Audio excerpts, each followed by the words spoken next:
But I'm gonna tell you something that I thought down the stretch that I noticed, and if I'm the Pacers, I'm going to watch this film, and this is what I noticed. A, they took Shea off the ball. We all know that. That's clear as day. They took Shea off the ball. They got J-Dub handling the ball more. But down the stretch, what did they go to? They went to a Shea, J-Dub pick and roll. Get the switch. Now you got Nesmith on Shea as opposed to Nembhard on Shea. And they kept switching it, and he just threw it to Shea. And now Shea got Nesmith on him. And if you watch the beginning, for anyone who watched the beginning of this series, Shea got what he wanted on Nesmith. I think he's a very good defender. For instance, he guarded Jalen Brunson better than anybody. But it's matchup to matchup when it comes to this point in the playoffs.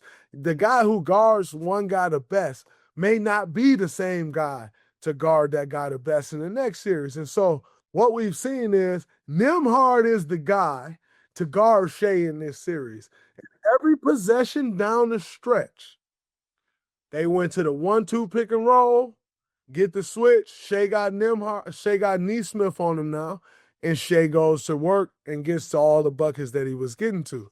And so, as a guard defender, as a guard, as a coach, someone with pride, a champion, at what point does the player Nembhard just say, "Oh, I see they trying to get that switch. They ain't switching. I'm gonna make him." If J-Dub want to shoot a pick and pop three, Yeah. different three than a catch and shoot three. Yeah. He ain't used to shooting pick and pop three.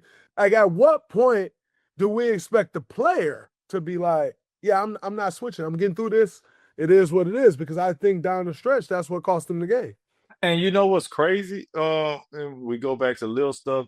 Everything loses, all the little shit loses games. Look at game 3.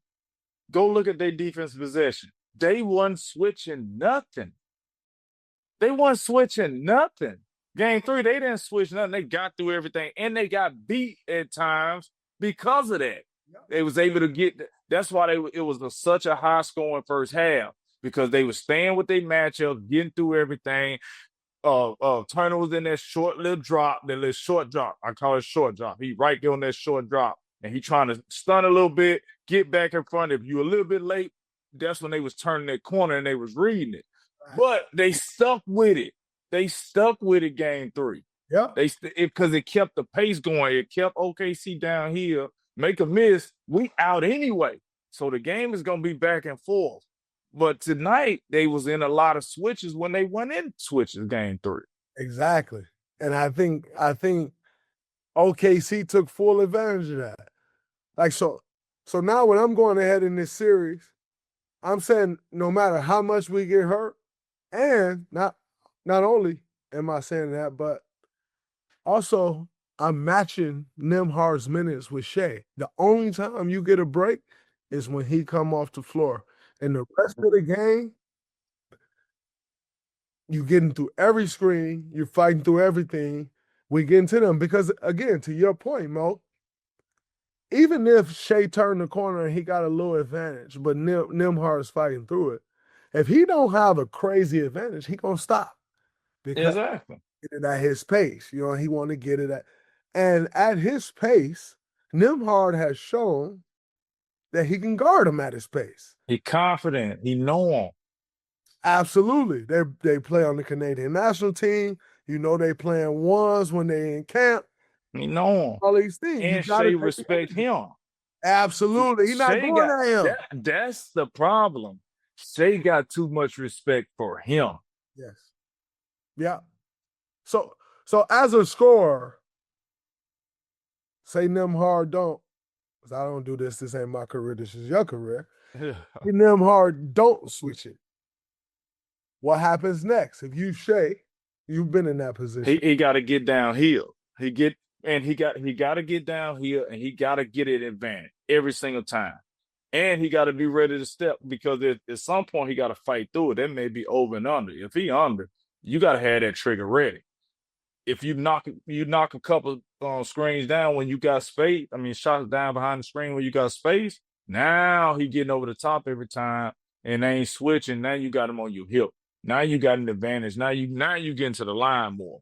Now he didn't start getting to the line till down the stretch when they were trying to keep the fucking game close. Yeah. You get what I'm saying? So that's the only time he started getting to the line. But throughout the game, he wasn't getting to the line like that because he wasn't really getting them on their hip. Everything was kind of getting to the elbow, kind of getting his feet set, trying to get some separation, trying to get that pull up off. And if I'm Indiana, I'm forcing him into that mid range pull up at the free throw line because he's willing to get there if you get it to him every time. Yeah. You know, if he make it, he make it. He don't. It's still a 2 and you can get it out real quick and go. Yeah. Now he ain't getting to the line. So he gets to that line and you start letting him get an angle and he started to get an angle on you and able to get them long, stretchy layups and them floaters. And now when he get those, oh yeah, he's gonna knock a couple threes down. And then if he get that 3 level going, you want to keep him at 2 levels. And you want majority of them to be at the 2nd level. And I know they trying to do that, but they really just playing off how he playing and how the defense said wherever angle he coming from. But if they just following him into that mid range, he gonna accept that every time. You know, it's crazy. I put on my Threads account at one point during the game, like this was during the 3rd quarter actually. OKC doesn't look like a team that believe. I don't like they did not believe they could win.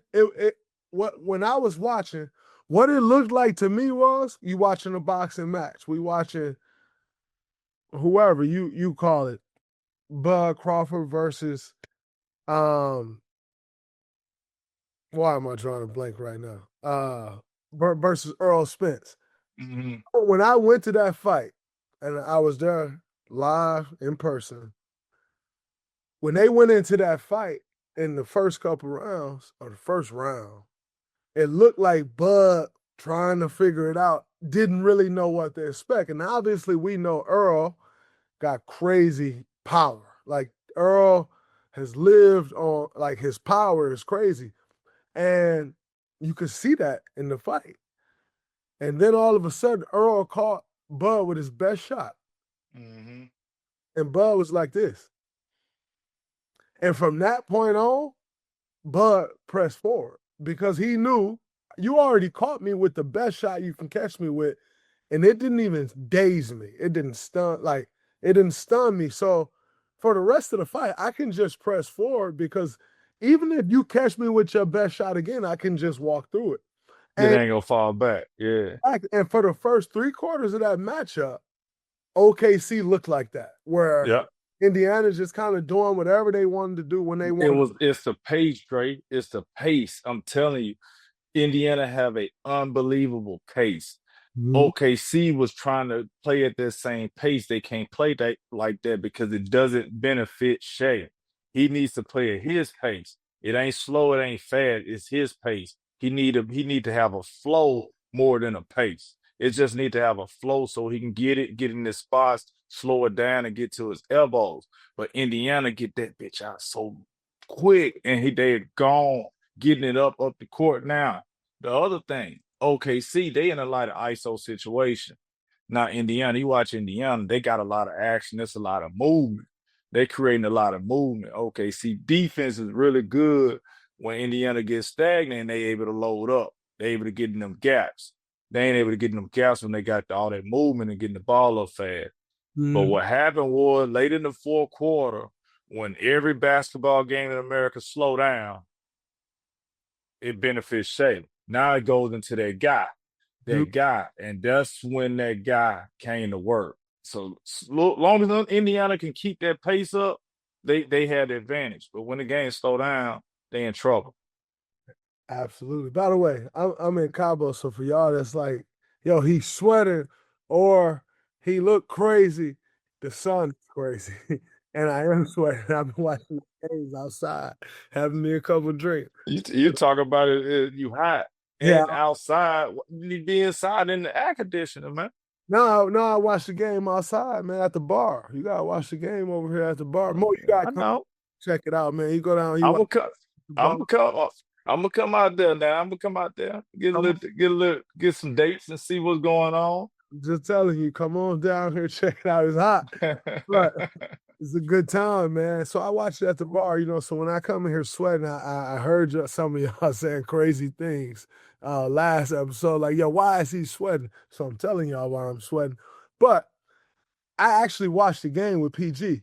Me and PG was down there watching the game, and when it was 87-80 or 89-80, one of those scores, 89, 82. and I said, either take the lead to 15 or it's going to 0. Really? What you saw that made you feel like that? Both teams was just hanging around. Like I had, It was a punching. Yeah, they were I going. exactly, what I saw was Indiana really dominating them. They got them mentally, they got them physically, dominating. But you look up, you up 7 at the end of the third. Now you should be up 13 at the end of the third, but let a couple plays here and there get away. You let the J-Dub get the joint at the end of the quarter, right? Like those things change a game at this level. Regular season, even first round of the playoffs, you can get away with those things, but this is the NBA Finals, and those types of things change this. So right now, y'all are really dominating this game, but you only up 7 points, and I think at that time, Shai got like 20 points, like Mm-hmm. 18, 20 points or something like that. You have to push that lead at that time. Obi Toppin's the one hitting the threes, right? Like Yeah. Obi Toppin's hitting the shots. It ain't even Pascal or Tyrese hitting the shot. So you got your other guys hitting the shots at that time. You got to extend the lead at that time. And they Mm-hmm. did it. And so Yeah. for me, if you leave the game, and while I'm watching that and while I said that, if you leave the game within striking distance like that, then what it's going to come down to at the end is who Because got the game slow down. you know what I'm saying, who got the best score. And Yeah. we obviously all know who got the best score in this series, and they allowed them to let it become their game. If you push it to 13, push it to 15, they can't slow the game down. Exactly. You gotta go, go, go. And That's Hugo what it Victor was. will tell you, I need to go because we ain't got that much time. We down 13, we down 15. It's the fourth quarter. I gotta go. We can't slow You're it. absolutely right. If we down 7 with 9 minutes to go, you like, yo, there's plenty of time left, one possession at a time. Yes, sir. Let me get this thing at this elbow, top of the key, space it out. Let me get to the line, get to this free throw line jumper. I'm finna cash this all day long. And the game slowed. Man, the last 4 to 5 minutes, and it just slowed down. They just running action, get him into his ISO, get him into his space. They stayed home. He went to work. That was the difference down the stretch. Mhm. But Indiana, you think about the little stuff that they messed up on the free throws, obviously. Yep. The 2 bonehead ass fouls. Yep. Like those things, being in the finals, you understand. Every single possession matters. Absolutely. And I ain't just saying every single possession matters like some of them you ain't got to worry about. I'm talking about every single possession, every single substitution, every single mistake that you make, how you make it, it means something to the bottom line. And down the stretch, they made every mistake possible to get their game away. 1,000%. I agree with that wholeheartedly. You look at